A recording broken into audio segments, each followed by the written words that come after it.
সবাইকে স্বাগতম। আজকের এই ভিডিওতে আমরা সেন্ট্রালাইজ অ্যাডমিশন পোর্টাল অর্থাৎ ওয়েস্ট বেঙ্গলের কলেজগুলিতে অ্যাডমিশনের জন্য যে ভর্তির যে প্রক্রিয়া সেটা সম্পর্কে আমরা আলোচনা করব।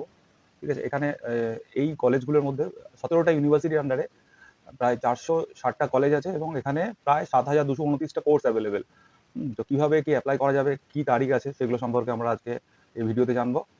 এখানে কলেজগুলি মেইনলি সরকারি অনুদানপ্রাপ্ত এবং যে সরকারি কলেজগুলি আছে সেগুলোতে এপ্লাই করার জন্য, এবং একজন ক্যান্ডিডেট ম্যাক্সিমাম 25টা কোর্সের জন্য অ্যাপ্লাই করতে পারবে এবং তার একটা প্রেফারেন্স লিস্ট থাকবে। তো সেই প্রেফারেন্স অনুযায়ী তার অ্যালটমেন্ট হবে, সিট অ্যালটমেন্ট হবে। এটা একটা সহজ এবং স্বচ্ছ পদ্ধতি যেটার সাহায্যে পশ্চিমবঙ্গের যে কোনো সরকারি এবং সরকারি অনুদানপ্রাপ্ত কলেজে অ্যাডমিশন পাওয়া যেতে পারে। ঠিক আছে, একটু ডিটেলসে আমরা জেনে নিই। তাহলে আগেই বললাম যে এটা হচ্ছে আমাদের রাজ্যে যে সরকারি এবং সরকারি অনুদানপ্রাপ্ত 460টা কলেজ আছে, সেই কলেজের যতগুলো কোর্স অ্যাভেলেবেল এখনো পর্যন্ত পোর্টালের অনুযায়ী 7,229টি কোর্স অ্যাভেলেবেল। তো সেখানে সেই কোর্সগুলোতে অ্যাপ্লাই করা যাবে। আর এর যে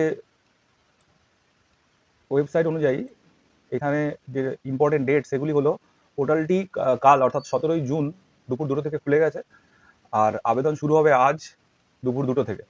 এই আবেদন করার শেষ তারিখ হচ্ছে 2 জুলাই 2025 এবং মেরিট লিস্ট এবং সিট অ্যালোকেশন হবে 6 জুলাই 2025। ভর্তি শুরু হবে 6 জুলাই থেকে 12 জুলাই পর্যন্ত। প্রথম রাউন্ড যে অ্যাডমিশন হবে সেটা হবে 6 জুলাই থেকে 12 জুলাইয়ের মধ্যে। ক্লাস শুরু হচ্ছে 1 আগস্ট 2025 থেকে। এই ক্লাস শুরুর পর আবার 2 আগস্ট থেকে সেকেন্ড যে মপ আপ রাউন্ড সেটা শুরু হবে। অর্থাৎ কেউ হয়তো কোনো প্রেফারেন্স লিস্ট দিয়েছে, সেখান থেকে একটা কলেজে চুজ করেছে, কিন্তু পরবর্তীকালে দেখা যাচ্ছে যে তার হায়ার প্রেফারেন্সে যে কলেজটি আছে সেটি তার তার জন্য অ্যালট হলো। সেক্ষেত্রে সে ওই অ্যাডমিশন ফি থেকেই ওই কলেজে ট্রান্সফার নিতে পারবে। এই পদ্ধতিটা অনেকটা ট্রান্সপারেন্ট এবং অনেকটা হ্যাসেল ফ্রি আর কি। হ্যাঁ, ছেলে মেয়েদের যে কলেজ অ্যাডমিশন নিয়ে যে হেকেলটা সহ্য করতে হয় সেটা এখানে করতে হবে না। তাহলে এলিজিবিলিটি কি? এলিজিবিলিটি হচ্ছে ক্লাস 12 পাস করতে হবে। হ্যাঁ, আর একসঙ্গে যেটা বলছিলাম ম্যাক্সিমাম এত যে কোর্স আছে 25টা কোর্সে আমি ম্যাক্সিমাম অ্যাপ্লাই করতে পারি। কিভাবে আবেদন করা যাবে? প্রথমে অফিসিয়াল যে ওয়েবসাইটটা আছে wbcap.in, সেটা ভিজিট করতে হবে। সেকেন্ড, এখানে রেজিস্ট্রেশনটা করে নিতে হবে প্রোফাইল ডিটেলস দিয়ে। সেখানে ইমেল আইডি আর ফোন নাম্বারটা খুবই ইম্পর্টেন্ট। সেটা জেনুইন এবং একটা ভ্যালিড দিতে হবে যাতে অ্যাডমিশন প্রসেস চলা পর্যন্ত সেটা ভ্যালিড, মানে আমি ইউজ করতে পারি আর কি।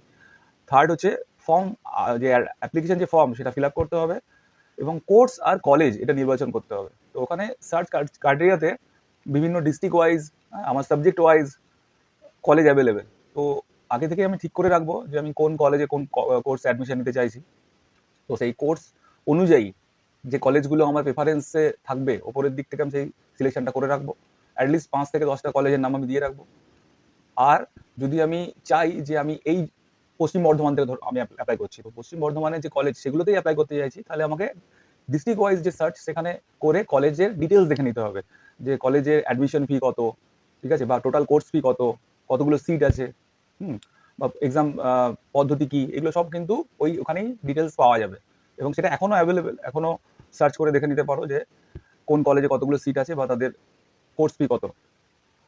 এরপরে প্রয়োজনীয় যে ডকুমেন্টস এগুলো আপলোড করতে হবে, যেরকম এইচএস মার্কশিট, জন্মের বার্থ সার্টিফিকেটের যে প্রুফ সেটা, মানে বার্থ সার্টিফিকেট না, আমাদের মাধ্যমিক বা এইচএস অ্যাডমিট কার্ডটাই সম্ভবত ভ্যালিড একটা ডেট অফ বার্থ প্রুফ। আধার, যদি কাস্ট সার্টিফিকেট থাকে কাস্ট সার্টিফিকেট, ছবি, ছবি, সাইন, ব্যাংকের যে পাসবুক তার ফ্রন্ট পেজ অথবা ক্যান্সেল চেক একটা, আর মোবাইল নাম্বার আর ইমেল, এগুলো হচ্ছে ম্যান্ডেটরি ডকুমেন্ট যেগুলো তোমাকে অ্যাপ্লিকেশন করার সময় সঙ্গে রাখতে হবে।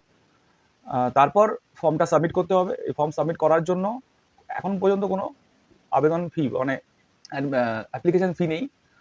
যখন কলেজে অ্যাডমিশন হচ্ছে যে পুরোটাই অনলাইন প্রসেস। তো যে কলেজ তোমার সিলেকশন হচ্ছে তুমি সেখানে অ্যাডমিশন ফি পে করে দিয়ে তুমি সেখানে প্রভিশনাল একটা অ্যাডমিশন স্লিপ নিয়ে নিতে পারো। হ্যাঁ, তারপর কলেজে গিয়ে যখন ক্লাস শুরু হচ্ছে তখন সেখানে পুরো প্রসেসটা কমপ্লিট করতে পারো। অর্থাৎ যে তোমার ভ্যালিড ডকুমেন্টগুলো আছে সেই ডকুমেন্টগুলো চেক করা হবে সেখানে। এখনো পর্যন্ত কোনো অ্যাপ্লিকেশন ফি নেই, আগে থেকে কোনো টাকা দিতে হচ্ছে না। শুধু তোমার অ্যালটমেন্ট হলে তুমি কোর্সে, সেই কলেজের যে ওই কোর্সের জন্য যত টাকা অ্যাডমিশন ফি সেটা তোমাকে দিয়ে অ্যাডমিশন স্লিপটা জেনারেট করে নিতে হবে। আর এই অ্যাপ্লিকেশন করার পর সিট অ্যালটমেন্ট হওয়া পর্যন্ত সব রকম যে অ্যাপ্লিকেশন স্ট্যাটাস সেটা দেখার জন্য এই ওয়েবসাইটটা ভিজিট করতে হবে, প্রোফাইলটা চেক করতে হবে, অথবা এসএমএস বা ইমেলেও কিন্তু এই আপডেটগুলো পাঠিয়ে দেওয়া হবে। ভর্তির প্রক্রিয়া, ভর্তি প্রক্রিয়া এখানে মেনলি এইচএস এর যে মার্কস সেই বেসিসেই অ্যাডমিশনটা হয়, কোনো এন্ট্রান্স টেস্ট হয় না। আর এই পর্যায়ে মানে অ্যাপ্লিকেশন পর্যায়ে কোনো রকম ভেরিফিকেশন বা ডকুমেন্ট যাচাইয়ের কোনো ব্যাপার নেই।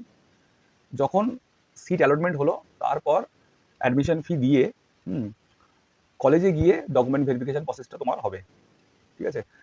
আর এই পুরো প্রসেসটাতে সহায়তা এবং সাপোর্ট করার জন্য বিনামূল্যে বাংলা সহায়তা কেন্দ্রে তোমরা যোগাযোগ করতে পারো। সেখানে ফর্ম ফিল আপ থেকে শুরু করে এই যে ডকুমেন্ট স্ক্যানিং এগুলো সব কিন্তু ওনারা হেল্প করবেন তোমাদেরকে, ঠিক আছে? আজকের ভিডিওর জন্য এতটুকুই। যদি কোনো প্রশ্ন থাকে তাহলে কমেন্টে প্রশ্নটা জানাতে পারেন। লাইক, শেয়ার এবং সাবস্ক্রাইব করার জন্য রিকোয়েস্ট রাখলাম।